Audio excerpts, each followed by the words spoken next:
Have you ever made a dreadful mistake in your life or in your business that still haunts you today?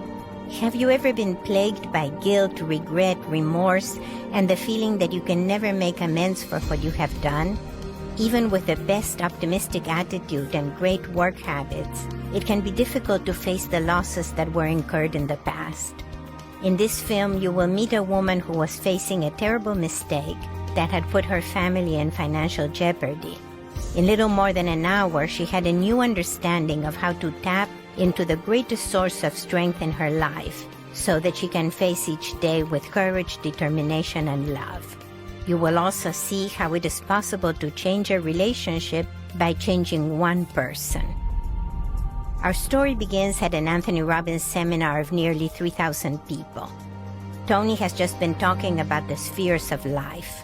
Most people have three major spheres of life: yourself, your work, and your relationships. And most people focus mainly on one of these spheres, a little bit on the second sphere, and only a minimal amount on the third sphere of your life and activity. Tony is asking participants to stand up and share the way they had prioritized their spheres. Lindsey stood up to share. Tell us, what were your spheres? What was the focus within them? What's the cost? What do they need to be? How's it going to change your life for the better? How about this lady right back here? Yes, ma'am. Give her a hand. What's your name? Where are you from? Lindsey, and I'm from Brisbane. Lindsey. All right, Lindsey, tell us, what were your spheres? What were you focused on within the spheres? What's been the price? My spheres, I think, were equal in what I'd say my work. My relationship would be the smallest part. And your work and? My work and myself. Okay, are we equal? I think so. Okay. Yeah.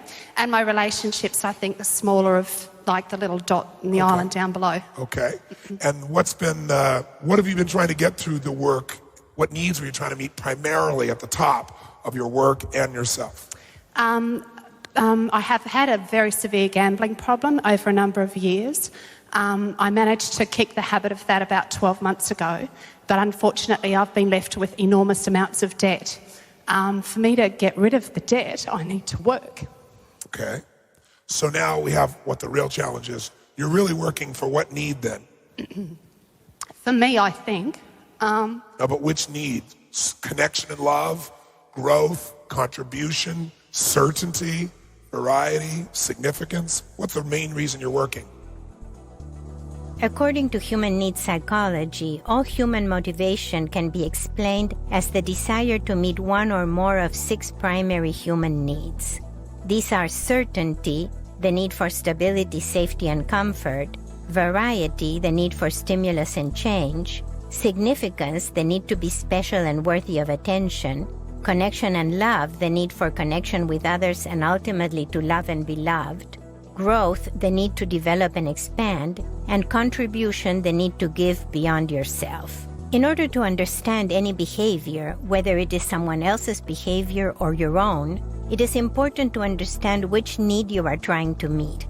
For instance, it is one thing to try to make money out of a craving for certainty and safety, and it is a very different thing to try to make money out of a sense of contribution and growth.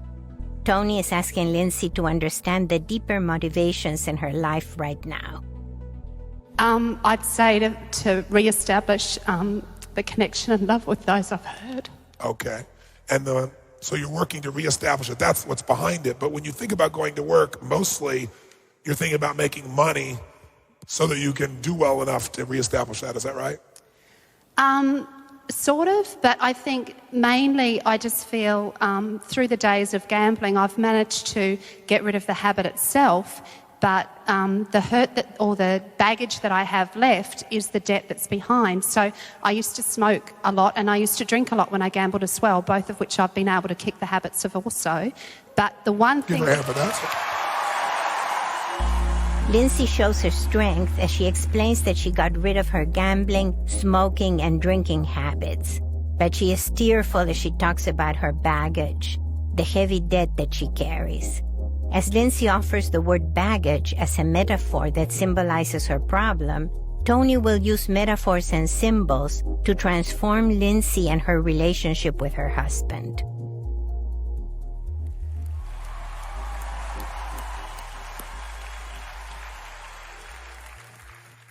The one thing that I have left is the debt, and that's just a constant reminder to me always. It doesn't matter, how much I look to my future, I consistently have this bag that I carry around with me. So I focus on my work to try and free myself of the bag that I have carrying around with me.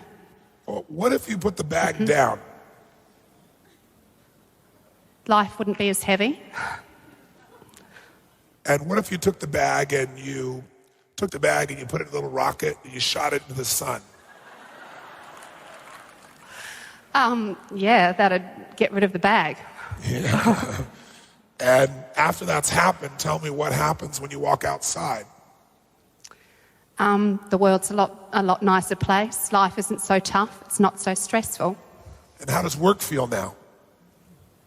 Work's actually always felt great. I love what I do. Oh. I honestly enjoy what I do. I'm blessed to know that what I can do, I can earn money from, but I really do sincerely enjoy what I do. It's not difficult at all what I do work-wise. A moment ago, Lindsey tearfully expressed her pain at having to work to pay off her debt, the bag that she carried. Tony gave her 3 metaphorical ways of getting rid of the bag, and now Lindsey cheerfully explains that she loves her work and that it's not difficult at all. Such is the power of metaphor. A metaphor is a word or a phrase that represents one thing while symbolizing something else. Metaphors have a powerful influence on the unconscious mind. So a bag can be simply a bag, or it can symbolize a heavy debt. The imaginary act of setting down the bag or shooting it into space symbolizes getting rid of the suffering caused by the debt.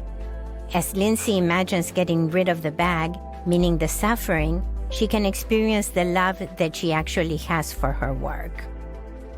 I want to ask you that are watching, did something just happen? Now, you might think it's a little word game, but it wasn't. Watch what just happened.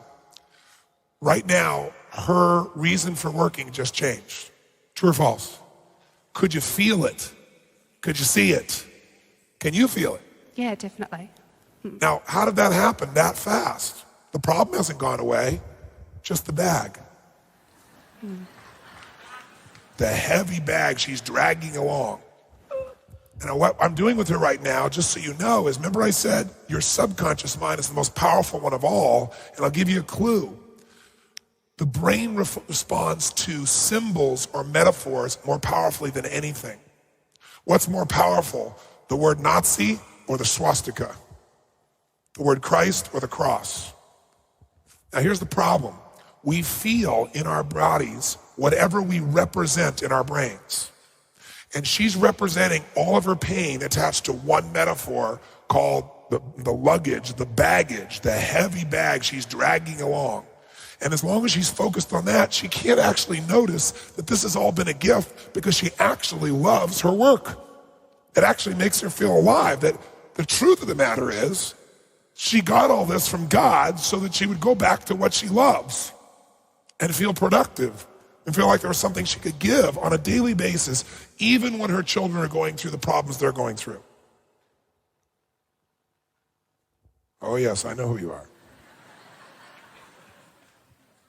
You have a child with cerebral palsy, right? Another one with something else, I don't remember. What is it?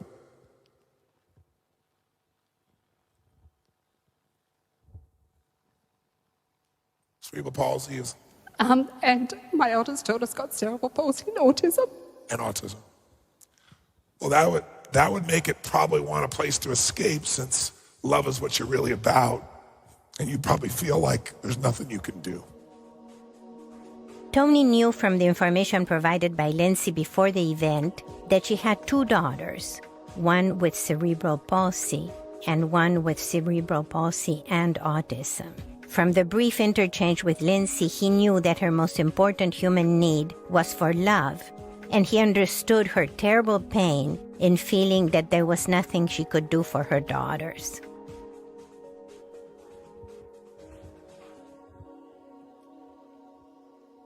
Because pain is when your life conditions don't match your model of the world. But suffering comes when your life conditions don't match your model of the world and you feel powerless to change it. Lindsey's pain comes from having 2 daughters who are so sick. That was not what she had expected from life. It was not her model of the world. Tony makes a distinction between pain and suffering. Pain is a fact of life. It is the experience of hurt. Suffering comes from feeling powerless to stop the pain, to change it. Pain is inevitable, but suffering is not. Suffering is optional. We can always do something to change the pain, even if only in small ways. Everything in the world is constantly changing, and so the nature of pain changes also. I understand suffering at all levels, and I understand your specific suffering, and it's time to stop suffering. It's time to give your daughters what they deserve, which is a mama who knows that there is a plan bigger than their understanding of what's going on. And that autism, cerebral palsy, all those pieces, that you still do make a difference for them. Because love is the only thing they really need. And you are a lover. And when you go to work, you can express it in that place. And when you come home, you can let that work where you feel filled up because you know you've done something that's contributed and been alive. You can take that home to your daughters and you can give them that love they need at whatever level it is. And you can trust that that force is significant, even though they still have pain.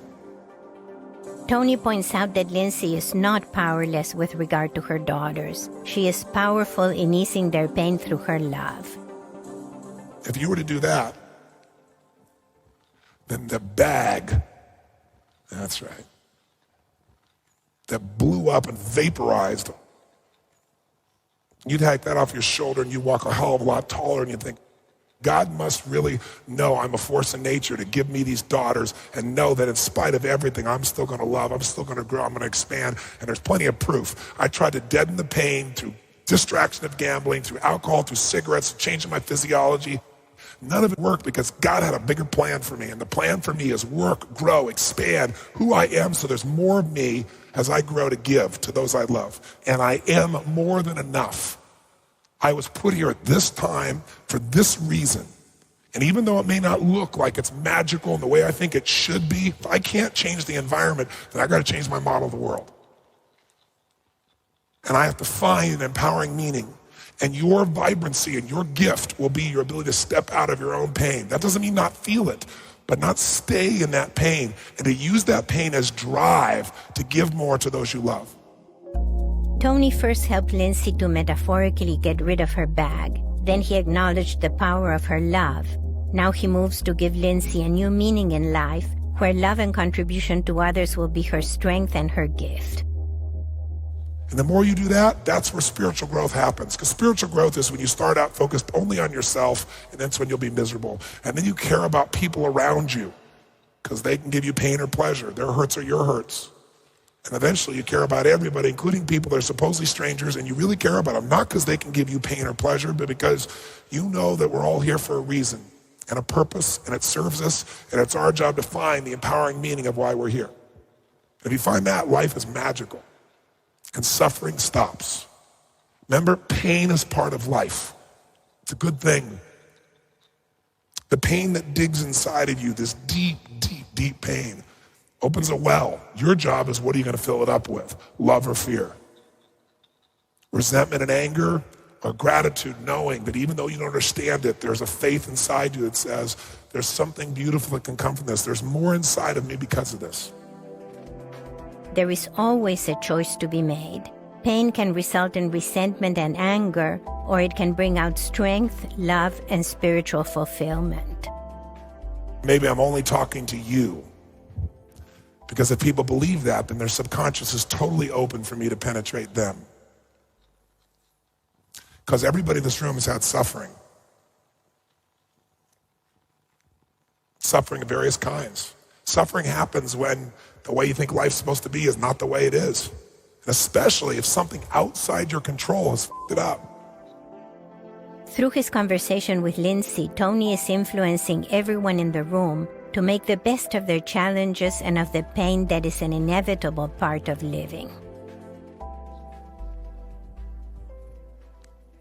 But if you're the woman you're made to be, if you're the man you're made to be, then you'll suck it up, get out of the suffering, stop feeling sorry for yourself, and step up and do what's necessary now so that the gifts that God has given you show the up. Not the story, not the excuse, not the bad feelings.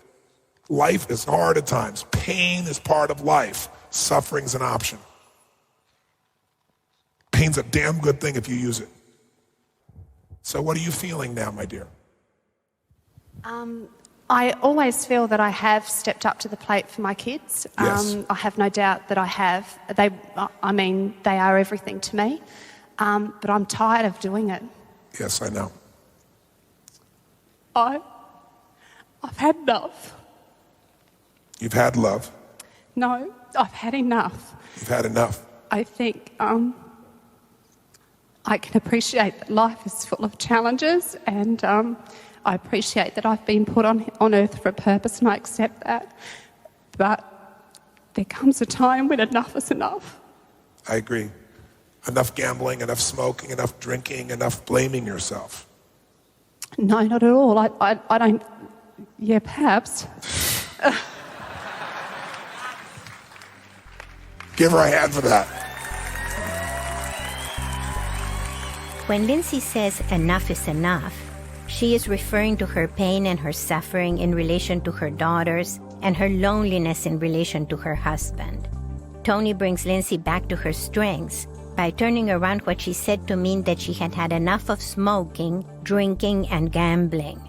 In this way, he reminds her of her strength in quitting these activities, which is also the strength she needs to help her daughters and to change her husband. Tony laughs with Lindsey as she realizes that Tony once more broke her pattern of suffering by referring to her bad habits instead of to her daughter's illnesses or her husband's shortcomings.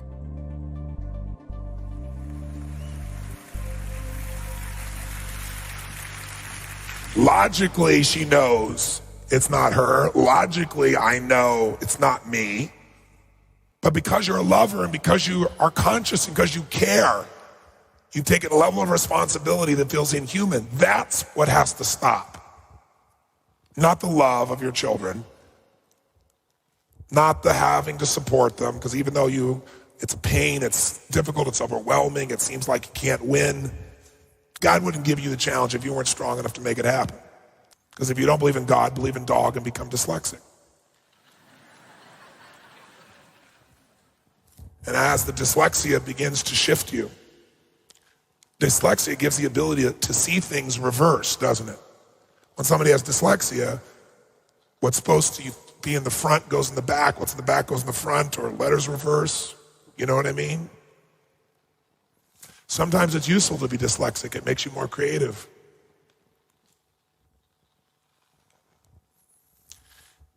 You know, there's an old story that I'm sure you've heard of regardless of your religion. It's the story of Saul to Paul. Saul doesn't believe there's anything in life more significant than Saul. And one day, God steps down and knocks his off his horse and blinds him for several days just to get his full attention. And suddenly, he begins to realize life is about love, not about significance. It's not certain, because who knows what's going to happen tomorrow? You think you know what's going to happen tomorrow? You don't have a clue. Life could change like that. Everything you think is so important could change like that. So maybe what you got to do is what's everlasting that you can experience, which is giving your gift of love. Not getting it, giving it. Because when you give it, you get to feel it, and then it's guaranteed whether somebody returns it or not. So I appreciate your honesty where you caught yourself. So what has to stop is the blaming that you do subconsciously, that you've used then to punish yourself. The punishment has to stop. The bag is vaporized. So now what do we do, Lindsey? Tony is using a confusion technique. He talks about God and dog, then about dyslexia and Saul de Paul, in a way that he is confusing and difficult to understand. By confusing her, he gets Lindsey's full attention. In trying to grasp the meaning of what Tony is trying to say, she is ready to accept his first clear message. And that message is that there is a difference between wanting to get love and wanting to give it. And that love is really about giving, not about getting. Now Tony is ready to ask Lindsey the question that leads to real change. What is she going to do? So now what do we do, Lindsey? I need my husband to step up to the plate more. I feel that at times, if I don't do what it takes to make things happen, who is? And I'm not the sort of person that I really don't believe that I shoulder the burden willingly all the time, but if I sat back and hoped that life would take its course for, say, Chloe, for example, and that life would work out well for her, she'd still be fighting the battles that she was a number of years ago. Chloe is the name of Lindsey's daughter who suffers from cerebral palsy. I just feel that I'm consistently battling not only with education boards, doctors, etc., but I'm battling with my own family who in turn don't step up to the plate, specifically my husband, and I'm really very tired of that also because I don't feel that, not that I dislike being the one to have to get out there and fight for her, but to have someone to go along that path with you and to share it, to me, would half it, whereas by me having to be the one to do it all the time, I also feel that you put up an enormous wall between my husband and myself, because if I don't focus on what needs to happen for my children, then I do push him to one side because my focus totally is on making sure I get the most that I can for my kids, and I don't see anybody else doing that for me. So I don't quite know how to step back and not make that happen, because it won't happen if someone doesn't make it happen. Let me ask you a question. When's the last time you blew him? Tony uses shocking language to break Lindsey's pattern of complaining and self-pity. If he had said something like, "When was the last time you told your husband that you loved him?" he would not have been nearly as effective in getting Lindsey's full attention, as well as the attention of the large group. Just as the baggage symbolizes the dead, blowing the husband symbolizes loving him. Nevertheless, Lindsey continues for a while in the same tone of voice. Oh, ages ago. Yeah. At times I can't stand the man, and I'm very honest with that. Like I have no doubt that he loves me, but he tells me so, and I've kind of tried to wait. Maybe I doubt that at times, because there were a lot of issues related to gambling and sex where he used to trade sex and I would go gambling, which to me, so I do harbour a real underlying something there that to me sex isn't something that's beautiful, it's not something that's meant to happen, it's a trade, and you don't trade that. Yes, I know, you're supposed to just give it. Yeah, true. In talking about sex, Tony once again emphasizes giving. The issue is to give love versus getting it. This makes Lindsey thoughtful. Given her family situation, Lindsey's life is likely to remain difficult. But there is a resource in her life which is currently a weakness that could become the source of greatest strength: her relationship with her husband. Tony's goal at this point is to help Lindsey to be able to reach out to her husband for comfort, companionship, and love, so that when life gets tough, they can ride it out together. Now, some of you think this is about her. Some of you think it's about him. And some of you would begin to remember that we all learn best in life throughout humanity's history through stories. Because when you're listening to a story, you make connections that you're unaware of within yourself. So remember, I'm only speaking to her right now. I asked you when last time you blew him was, and you said it's been a long time.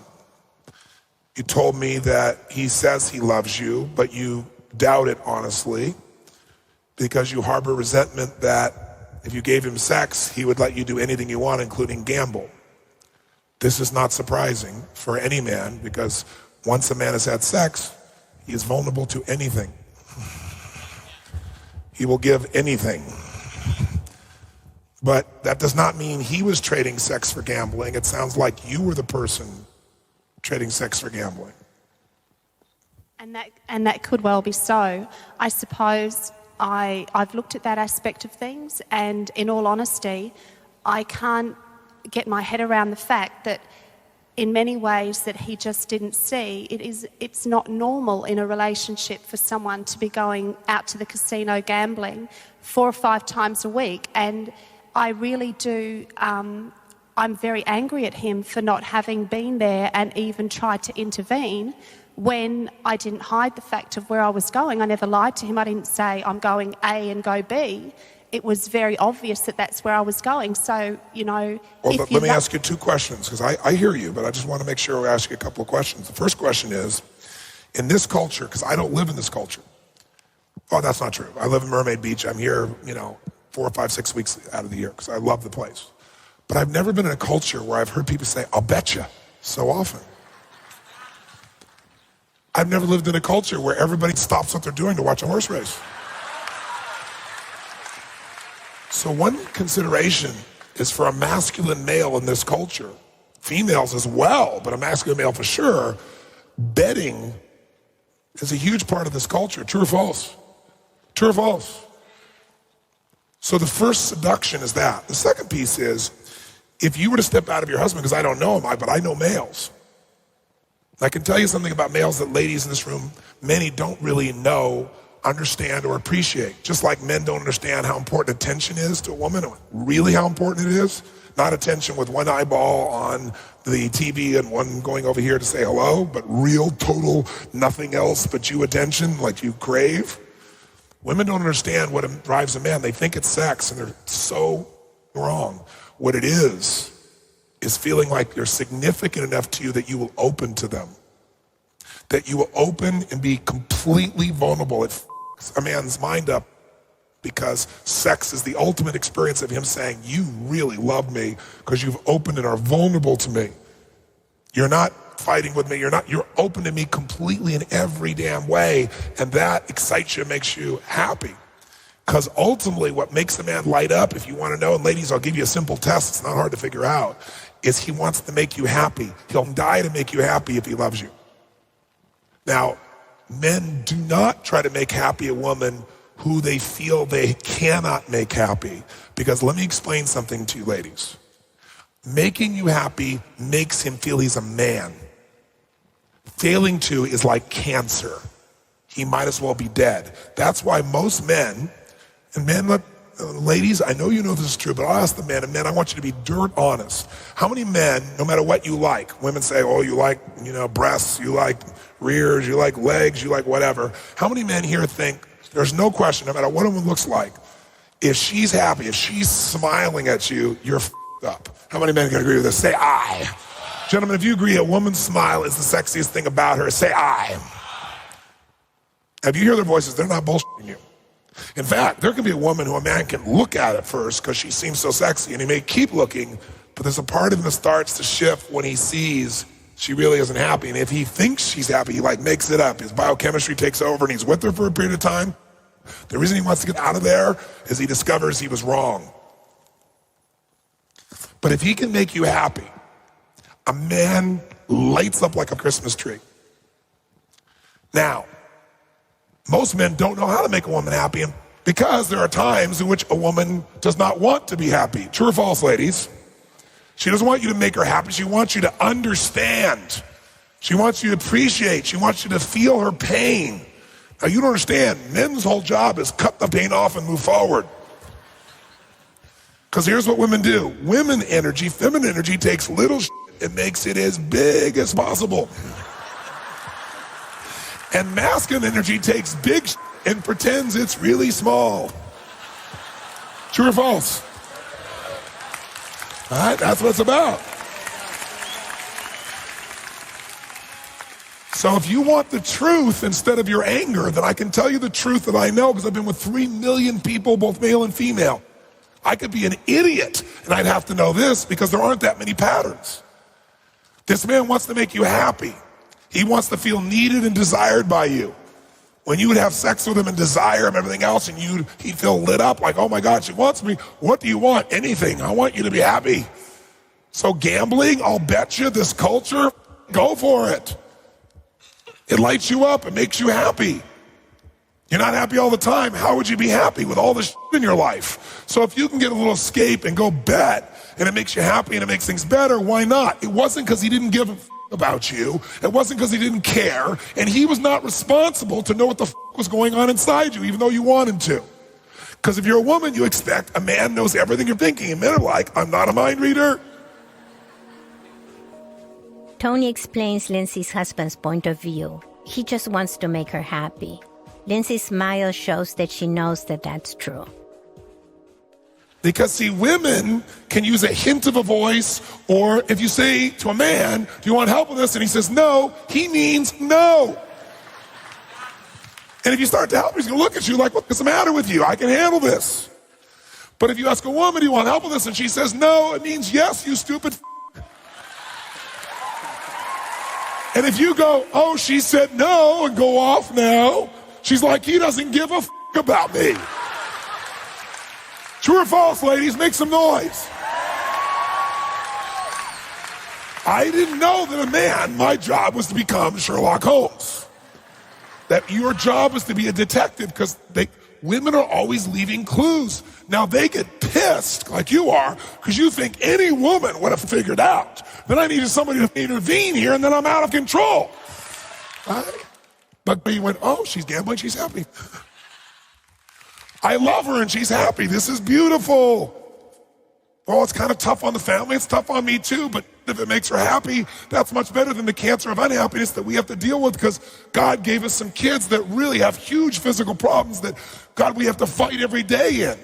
Let her escape. I'd like to escape too. I love her. And if she just blow me every now and then, it would be a whole different experience. Right?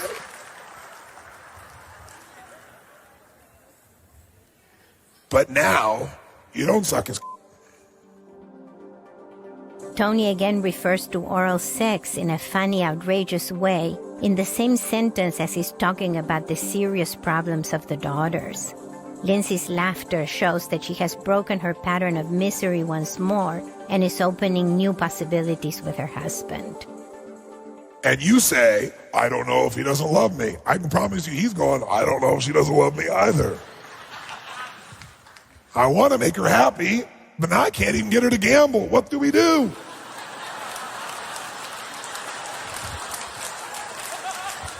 He doesn't know you're carrying luggage around. He thinks you're just going to work. Because for him, work is an escape. Work is a place to be certain and significant, because he doesn't feel significant with you. He can't significantly change how you feel. He can't do anything for his kids that really seems lasting, so he's impotent. He feels emasculated, so he might do really stupid things that you can't understand, like take control of you or say something stupid, because he feels like you make him feel insignificant all the time. And he had this problem before you met him, by the way. Just like you had the problem before you met him. Yes, you did, and yes, he did. Not this problem, not the story of this controlling behavior or lack of attention or not doing what's there. The problem inside of putting significance above love. Let me give you an example so you know what I'm talking about. Everyone in this room has times in their life when they go into what I call a crazy 8. Please pay attention and you'll understand your life in a different way if you really listen right now. Here's what a crazy 8 is. There are 2 extreme emotions human beings feel. One side of that plate is things like feeling sad, depressed, lonely, not understood. How many get the feel of the type of emotion I'm talking about? Different words, same feeling. Raise your hand if you know what I'm talking about here. Say I. The other side of the crazy 8 is emotions like frustration, anger, resentment, maybe even rage. Now, most human beings trigger an interesting response when they feel out of control. When they feel powerless to change something. Their husband or wife, their children, their body, their work, their boss, right? Their addiction. And when you feel out of control, what people do is they go into crazy 8. And what that does is they go to one of these emotions to the other. And which one they go to, where they go first sad and depressed and lonely, or where they first go frustrated, angry, pissed off, has more to do with which needs have they learned to value. Significance and certainty, even though they want love. If it's significance and certainty, which emotion of it is going to fulfill that faster? Feeling certain and significant when you're feeling insignificant and uncertain. Which one? Sad or angry? Quick, which one? Which one? And on a 0 to 10, how high will you get that significance back? 0 to 10, where's it going to go? 10. Certainty, how high? 10. And how fast can you get it when you get pissed off? And you just witnessed her do it, talking about him. Lindsey started out the conversation talking about her tremendous burden of guilt for gambling her way into debt. But once she started talking about her relationship with her husband, she quickly started blaming him for not stopping her when she was out of control. This anger is a way for her to meet her need for certainty and significance in the very moment that she feels most insignificant, when she's feeling regret over her past addictions. This kind of paradoxical blaming is most often seen in intimate relationships, where you blame your partner for your own mistakes and defects precisely because your partner is supposed to be there for you and take care of you. The next time you feel like blaming someone close to you, ask yourself, which of the 6 human needs am I trying to meet right now? Usually anger serves to meet your need for significance and certainty precisely in the situations where you feel most insignificant and uncertain. Ask yourself, what thought am I having that is making me feel insignificant and uncertain? If you can understand exactly why you're getting angry, you can take responsibility for the real reason why you're blaming your partner. Now Tony will explain to Lindsey why she only goes to anger as a second choice. Did you see that? But she didn't start there because she doesn't go there first. You know why? Because she doesn't value significance most, she values love most. So people who value love most and connection tend to go to sadness first, right? They feel sad because, oh my God, I'm not understood, or I feel alone, or I can't do anything, or I'm not good enough, or blaming themselves for the problems in their life. And so here's what happens. They feel sad and depressed, and what needs they get? Connection with themselves. Because they're usually busy taking care of everybody else. Right, Lindsey? Take care of everybody else. Am I right? Yep, that's right. So she takes care of everybody else, but she does it for a reason, because it gives her a sense of connection and love, and a sense of meaning and significance, but through the filter of connection. But when it doesn't feel like it's significant, I feel sad. So I feel connection with myself, because I'm normally taking care of everybody else. Now I feel for myself. I feel sorry. I feel sad. I might feel lonely. It's variety, because it's a different state that I'm in when I'm taking care of everybody else. But you know what? If you had somebody right here sitting on the stage right now, and they are crying uncontrollably, and I do nothing, I have no talent, no ability, nothing. All I do is just stand there and listen. Will they eventually stop crying? Yes or no? Yes or no? Yes, because the human body needs variety. It needs variation. So after a while, a person gets tired of feeling sad. They feel tired of feeling connected, and they still feel tired of feeling uncertain, and they feel tired of feeling insignificant. So you know what they do? They go, I'm not settling for this shit anymore. You know what? He should have seen that. He shouldn't be doing that. She shouldn't be doing that. God shouldn't have done this to me. This is bullshit. And now the person gets frustrated or pissed off or angry or rageful. And what do they get? Significance at a 10. Get it? Certainty at a 10. And even some connection with himself at a 10. But if you leave somebody up here and they're screaming in rage and saying, F you, I hate you, you son of a bitch, and you don't do anything but stand there and listen, will they eventually stop being angry, yes or no? Why? Because the human nervous system needs variety to survive.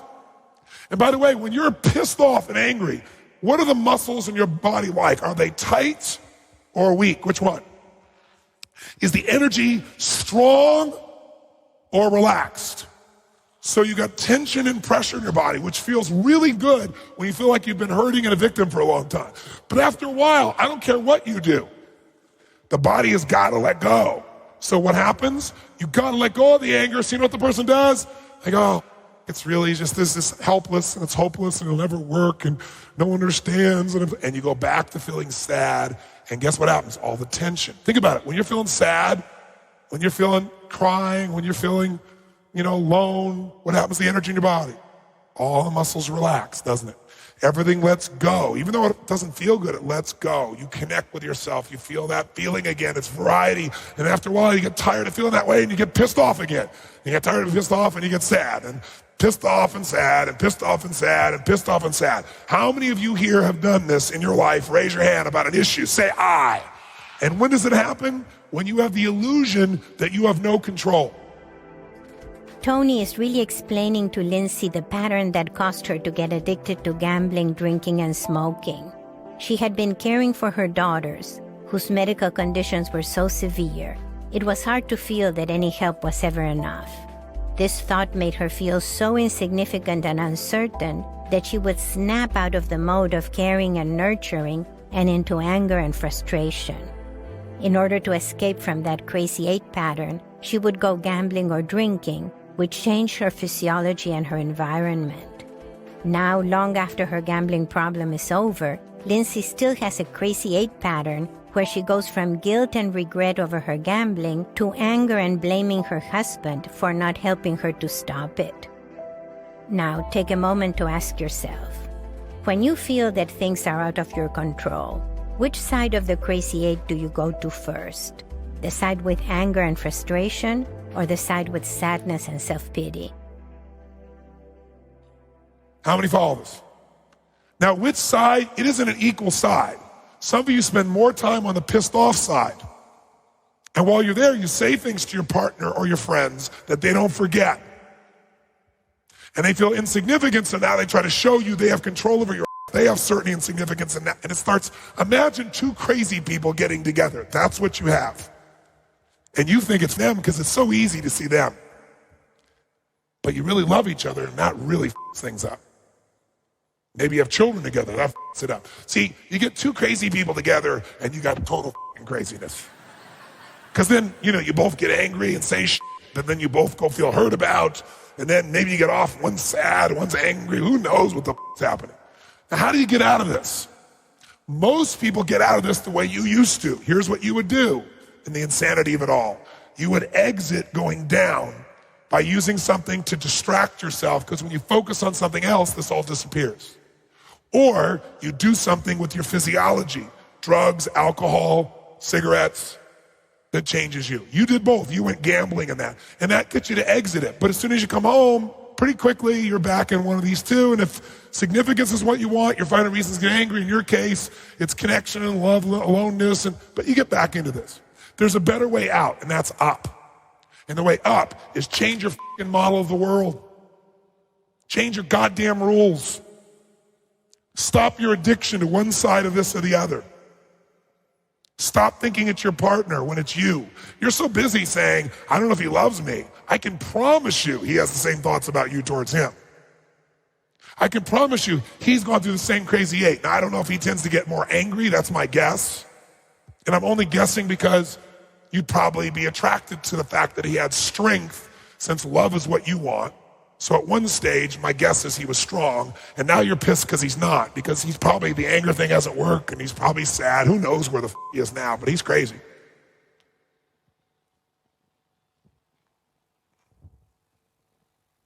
Any truth in anything I just said? Yeah, I'd say you're pretty right. In what way? I'd say, yeah, he actually has said to me that he doesn't know really what to do. Like, he kind of feels that it doesn't seem to matter which way he goes, it's never right. And I mean, I can honestly say that I don't mean it to be that way. I know you don't. But it's like, I don't know which way to go either. Like, I feel like I'm, in that crazy 8 thing kind of sums it up for me, I think, where I just go from one extreme to the other. That's right. And by the way, have you seen her do that while she's been standing in this time, yes or no? Which one did she start out in? Which one? Anger or sadness? Which one? Sadness. And then after we got rid of the sadness, it opened it up so she could get pissed. Did you see that? Like, we actually got her where she was feeling happy, But that was enough because she still has the energy in her body of all the anger from the past. So now that she's not crying, there's a space to get pissed off.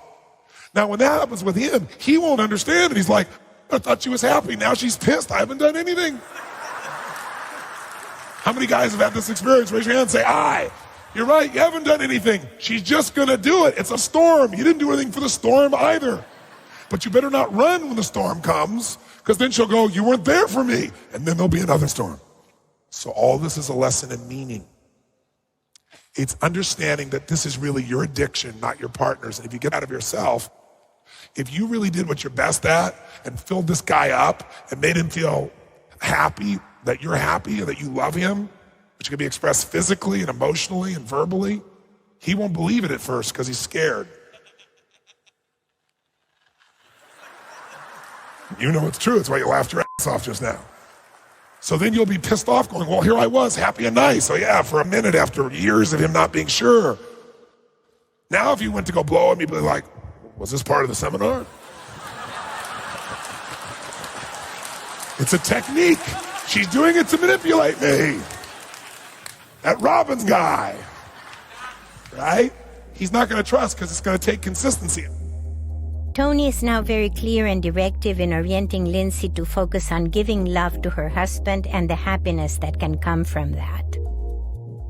Or she's making this huge, I need to stand here and love her and be with her and let her keep feeling and feeling and feeling. And even though it looks like there's no end in sight, if I love her and I keep staying with her, she'll feel enough of it that her body will actually let go of it all. But remember I told you yesterday, why do people fail at the game of life? Because they don't even know the goal of the game. And they got a bunch of rules that don't even necessarily relate to what makes them win. And they have rules that are in conflict. Like, you should love me and accept me for who I am. But if I gamble, you should have stopped me, you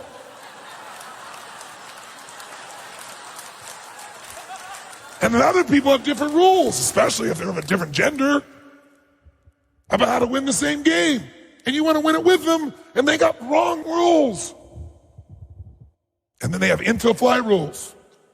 Accept me completely and love me for who I am. Don't judge me, except when I gamble. And I'm happy. Then I know you hate me. You don't care for me, and it's your fault I went through all this pain. Because if you would have been more present, I wouldn't have been there. So now I have a question for you, Lindsey, since this has only been about you. You have a very nice smile. Something you could use even more, I bet. In fact, if your husband saw you smile as much as you did this morning, he might get hard. There you go. And then you might know he loves you.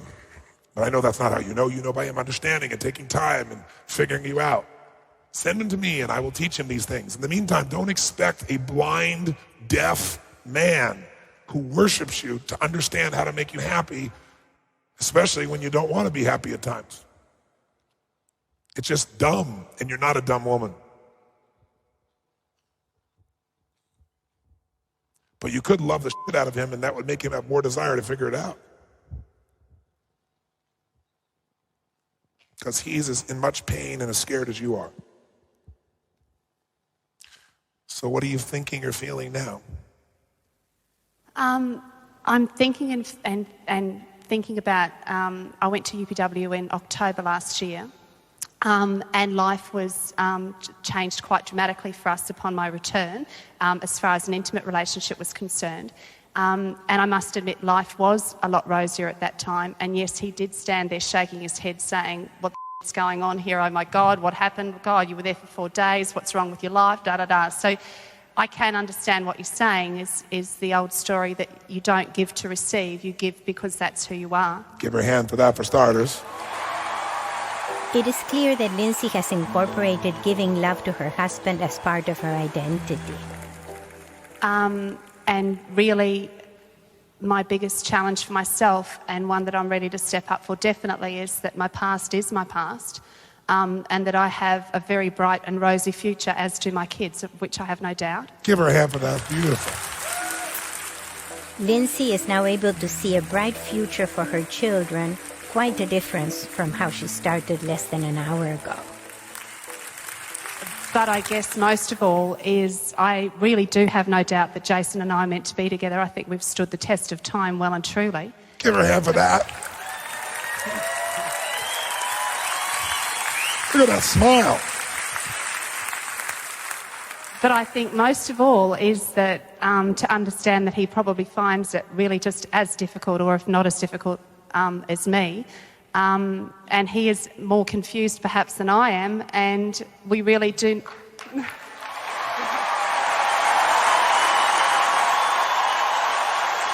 Much more. Because you at least know the rules, because you know it for another woman and you could help her. In fact, that's probably where you've gotten some of your comfort, is somebody, a female that you care about, a friend, somebody. Is that true? Have you had anybody like that? Yeah, that's true. And to be honest, Jason and I can sit down and talk, and he does just put his head in his hands going, what is it with women? I just don't get it. Yes. Like, you know... But see, women understand, so they assume a man would understand. But I just thought that after a while they'd get it a bit better. No. And No, because a man's world is based on logic. Women do not have that interfere with their experience of life. A woman can feel something, and it makes sense to her even though there's no reason for it. So what he has to understand is, I don't need to make her happy, I need to make a difference. Am I loving her no matter what?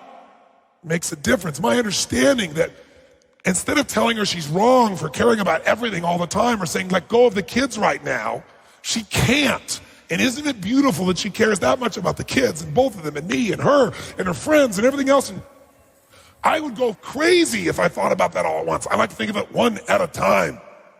That's why most men, they can watch TV, you know, and they can read the paper, but they can't do both those things at once and pay attention to you. The human male brain works physiologically differently. So no, he's not going to just get it. He has to be trained. And you are not a good trainer because you're busy feeling, which makes total sense. You don't want to become a trainer.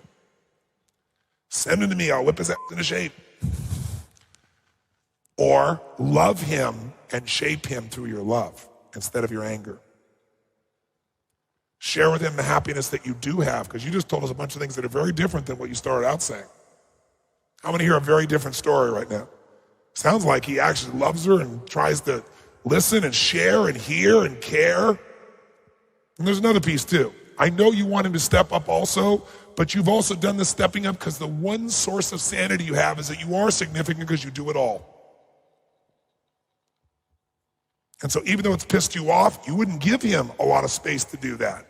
Except when you're totally exhausted at that point, he doesn't know what to do, and he's gone too, and who knows what's going to make you happy. But you would hate yourself if you weren't the most significant one. Be nice to have it be more balanced. You loved his and shared it to him and say, you know, if you'd help me in these pieces, and you reinforce them, because he'll be stupid, he'll like do it once and think that's what you mean. You can get him to be a part of that process. Not by demand, not by hate, not by taking love away, by sharing and giving even more love. If it's not physical, though, he won't believe it's real.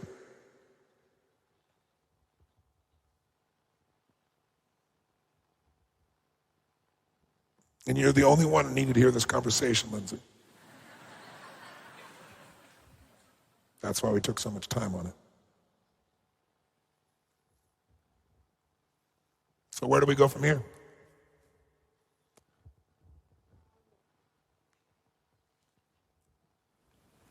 I just think I need to go home and re-establish a really good intimate connection with him again, and to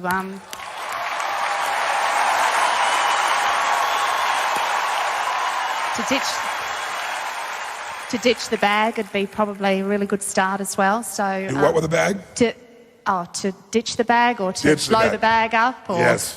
all of that the sort of male thing. think it's blow it up. Women would just ditch it. That's great.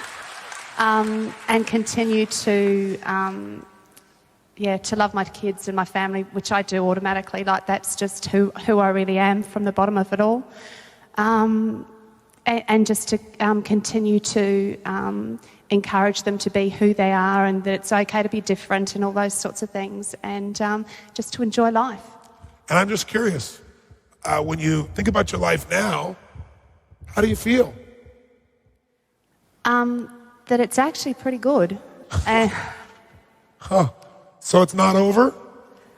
No, and I really don't believe it ever was over. Like, I honestly don't, I've never believed that life's been over, but I definitely believe that we have a lot of challenges that sometimes we really just don't know where to go. And that's why we come somewhere like this, so that we can learn where to go. Because we all want a better life. We don't want a life. We want to live to the fullest of our potential.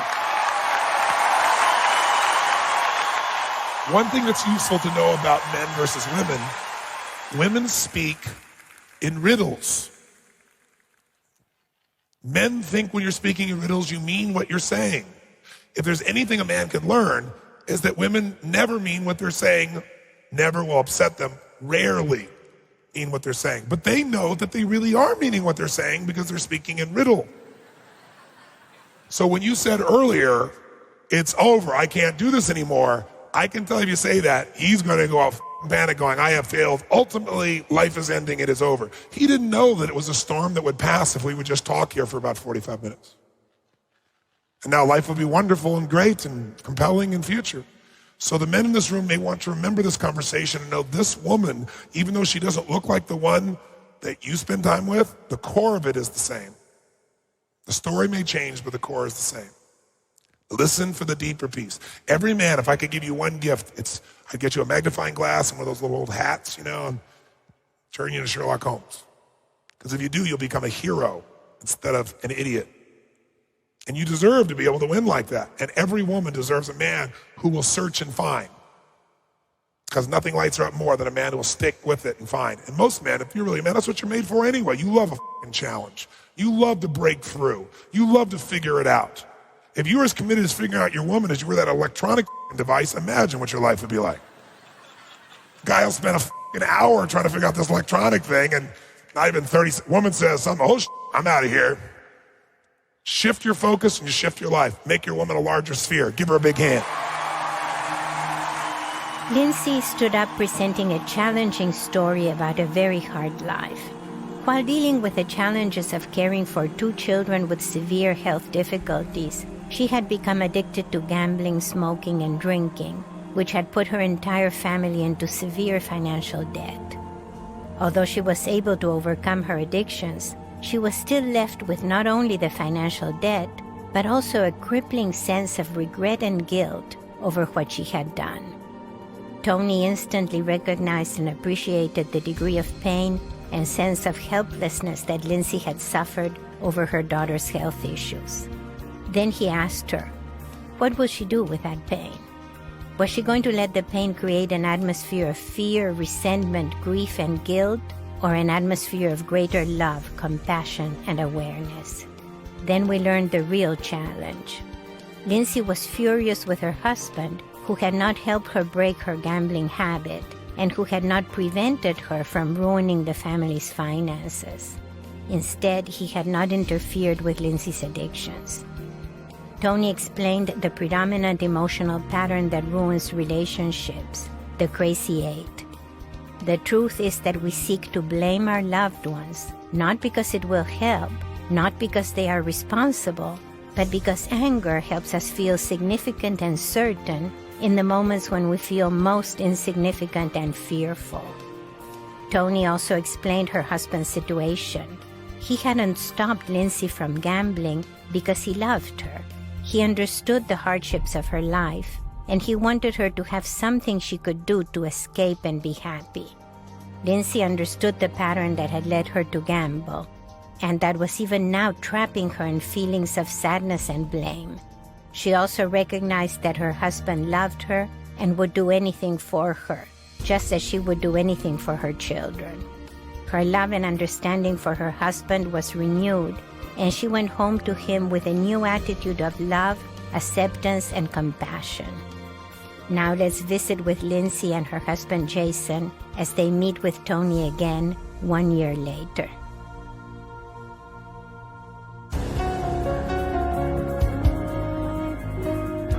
Well, first of all, it's great to see you and great to meet you finally. Lindsey, tell me something. You look very, very soft and relaxed compared to the last time I saw you. Tell me what's catch me up. What's happened in your life? It's been a few years of this process now. Yeah, Tony, life's never been better for me. It's really quite special now. I've really taken some time out for myself and spent, lots of time looking inwardly at ways that I could change rather than having blame for this gorgeous man over here. So, yeah. Look at him, yes. So, yeah, it was just really about taking responsibility for where I was, I think, and you really helped me to see that. There were times that I was just mad with you, but... you seemed rather angry at stages when we were interacting. Yeah, but I know you do it with love, but, there was times I thought, I wish he was close. But, it's just been an amazing journey for me, and one that I'm really so thankful to have had the opportunity to go through, and it's just an ongoing process, and so we're sort of tackling that together now, which is really gorgeous. But our relationship is great, and we're working on heaps of stuff together, and it's just awesome. Yeah. Well, I want to hear from your perspective. What did you think when this woman comes home, and what's happened? It was a major change. I thought that guy's a bloody genius. I always said he wanted to thank you for that part of our relationship. Look, she has come out of it. She's gone from a very bad place, a destructive place, yes, to a place that she's out there moving ahead faster than anyone around her, really. How does it make you feel when you see her today and see the way she's transformed herself? I'm really proud of her because, if you look at gambling, her addiction to gambling, and you look at just addictions in general, it's about roughly 5% of addicts, maybe a bit less than that, that actually recover, that actually come back to a normal life. Yes. So the trust sounds like the trust is back. Definitely. Yeah. Definitely trust is back. And I've done some personal growing as well. I was an angry little ant, and she's helped me move past that. And rather than sit there and go, why could you spend $250,000, Yeah. To the point where I think, it's only money and we've got a strategy to bounce back. And the strategy's working well. So we've gone from very close people to probably as wide apart as you can get before it all falls apart, to back to probably closer than we were, That's beautiful. Look at the smile on your face. I love seeing that. I love seeing you being able to be vulnerable and alive and not having to control what things at the same level. You can see it in your face, you can see it in your smile. It's really beautiful, really beautiful. That was actually the hardest thing for me. The vulnerability aspect of anything to do with life for me. I just sort of had to control everything. Yeah. And in relationship-wise, that was always my core issue, was about allowing myself to be in a vulnerable position, and that wasn't comfortable for me. Yes. But hey, it's all good. Yeah. We've had a 180-degree turn here. Yes. The thing I've noticed, and my kids have noticed, and that is that our kids have noticed, and that is that anything she does now, it's full on, And she'd have to be right up there in, when I say people that I know in the world that are driven, focused. She'd be a great one to look up to. Wow. Yeah. Wow, it's pretty nice when your husband looks up to you. Isn't it so cute? That is so nice to hear That's that. beautiful. Now, you said it's only money. $250,000, $200,000 we still owe, we're paying off. How do you guys both resolve that so it's not like a wound? Because a lot of people would say that's not something I can get over because every month I got to pay that thing. How do you deal with that? What's the meaning you've given it? How have you shifted it to be able to really be in a good place about it? I actually reframed it. I look at it as my education. So we have something in Australia called a HECS debt, which means that if you go to university, yes. You take out like a payment structure where it means that you go to uni and you study and you end up having to pay X amount of money for your HECS debt or for your education. So I had a big issue with not being an academic, so I thought, I'll just make it up. So I'll just make it the University of Life, like that's my HECS debt, So when it comes to pay it, because I had a major issue with making payments for something I had nothing to show for. Like, that was really challenging for me. So I thought, well, how can I do it? So I just thought I'll make it my HECS debt. And so now I have a degree. I'm a professor, from the University of Life. So I sort of figured it was a really cool way to do it. And that sits okay with me. I think that's helpful for people because I think a lot of people just see something as loss. And what you both have managed to do is say, look what we've gained from our life. Do I want to have to deal with that? No. But would I happily do that to have my life the way it is today? You bet. So I struggled with going through a whole heap of stuff and thinking it was in vain. And I thought, well, it only is if I don't do anything with it. So, so it's kind of cool. It's very cool. I mean, the truth is, I don't think people that are going through gambling or people that are drinking to that extent or have any forms of addictions when someone tries to talk to them who hasn't had an addiction, Yep. they just go, you don't understand, you don't know. But when someone who's had all their addictions, stacked on top to extreme, talks to them, then it's hard for them to escape that. And it takes that sometimes to get leverage for someone to change. So hopefully this film will provide that for people too, so they get to see, okay, here's this lady a few years later, look at the difference still. It isn't just a one-time little hit for a week or a month or something that made a difference. You both have been really good at forgiving each other now. Is that I think fair to you've say? got to. I think, yeah, definitely. I think you've got to. You know, if I sat there for 6 months, I sat there and I thought, how the hell could you do this? You know, like how could you do this? Yes. So I remember when I first found out about the gambling. You know, like someone's just told me, you know, I'm in a significant amount of debt here. Yes. And a friend of the family said to me, "What are you going to do?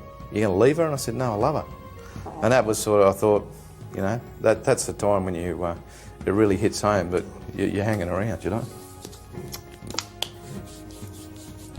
Love you. Mwah. Gorgeous. You both are. You're both gorgeous. Oh, there's tears all across here, and I got them too. That's beautiful. It must make you feel incredible to know how much your man loves you, and for him to know how much you love him, that come through hell or high water, that you're there for each other, no matter what. You know, life's never going to be perfect, you know, and if you just pull together and realise that we do the best we can do. You know, I remember when you said that, I thought, I've always done the best I could do, and he's always done the best he could do. But sometimes our best was just different, that was all. One wasn't right and one wasn't wrong, it was just different, you know. But we Completely just apart did. at times, I think. Yeah, but we both did the best we could do, you know, and now we've realised that we can pull together and do the best we can do, and it's a totally different place. But I lean on him now, you know, like, Yes. and it's okay to do that, you know. Yes. If I'm having a bad day, it's okay. Like he can hack that, you know. Like I just was treating him like he was this person in cotton wool, and I had to do everything myself. But you know, he's a strong bloke. Before, you had all these rules about how your man had to be, and he wasn't that. But you had very few rules for yourself back then, as I think I pointed out to you at the time. No, Russell. But the other extreme is to go beat yourself up, and you know, to blame yourself so much that then there's nothing left of you to be able to go out and make your life better. Or after a while, you get tired of beating yourself up, so you beat someone else up. And you've seemed to have stepped out of that. Oh, absolutely. Yeah. But I was when I first came to UPW 2 years ago. Yes. I was beating myself up big time. So I'd stopped my gambling and I'd really managed to pull my addictions into line, Yeah. but I was miserable. Yeah. It was like, well, now what? What do I do now? So I'm not doing this stuff. Yeah. So what do I do?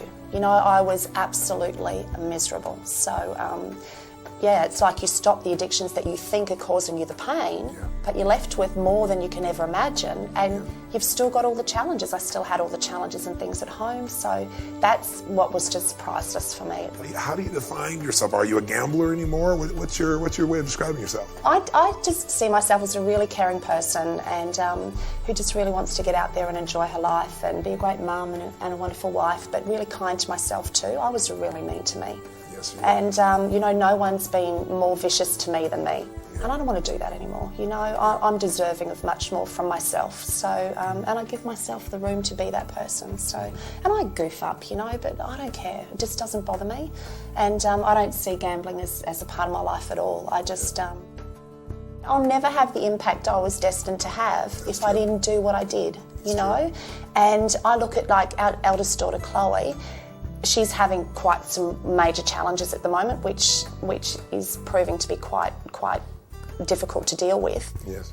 But because I've been through issues that I have myself, it's almost like I did it to help her, because she has major anger issues, and she'll say to me, "But Mum, it's so hard to keep myself together long term." Yeah. And we've shared, you know, my story and what's happened, so both of our girls are very aware of that. Yeah. And I said, you know, I can share with you firsthand, Chloe, that when you want to make changes in your life, it is hard, but it gets easier. The more you stick to your guns and the more you do it, long term, the change is much easier. But it's like you're going uphill to start with, but then you get to the top of the hill and it's like you just glide down the other side and it's all good. So if I didn't go through what I've been through, I wouldn't be able to share that with my daughter. And I think, you know, she's really been such a great teacher for me.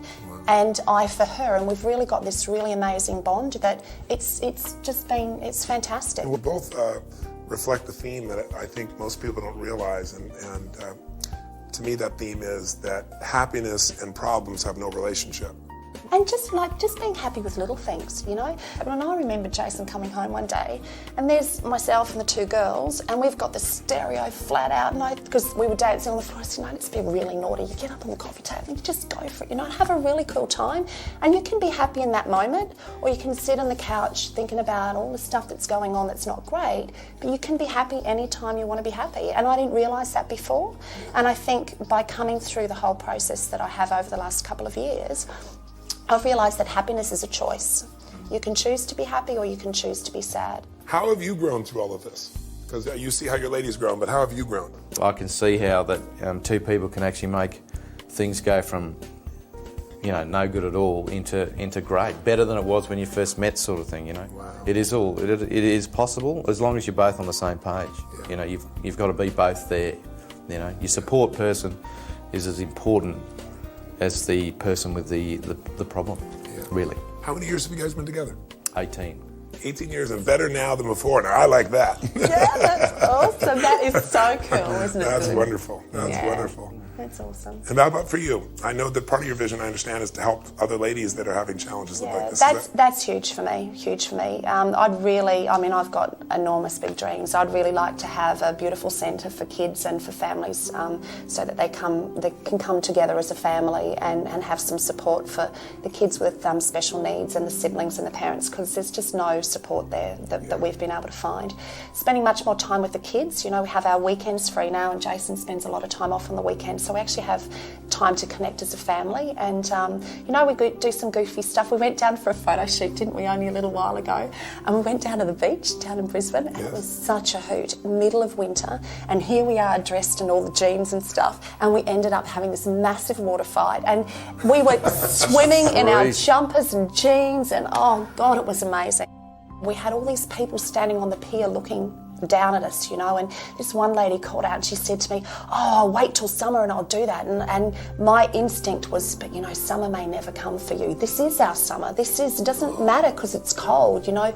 We were throwing balls, and a lady brought down a puppy for the kids to swim with, and we had another lady that brought down crystals and said, could you wash them for me, because it's like, it was just a crack up. And there we are sitting in a coffee shop, dripping wet, drinking hot chocolate. It was just a hoot, wasn't it? Fun. It was good. It was just beautiful. Now, we haven't done goofy stuff like that for ages, but it was just wonderful. And the kids, I think, part of what we've managed to really create here is some really good modelling for the kids as well. And I think the ability to share with them that you can make mistakes because it's human to do so, but you can bounce back, and it's how you work with those that matters. You know, that's really important to us. So yeah.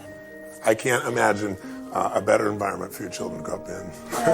It's magical. So I'm excited for people to see the transformations you've created for each other and for your family, and hopefully they'll be inspired and remember what's possible, and remember the past is not equal to the future.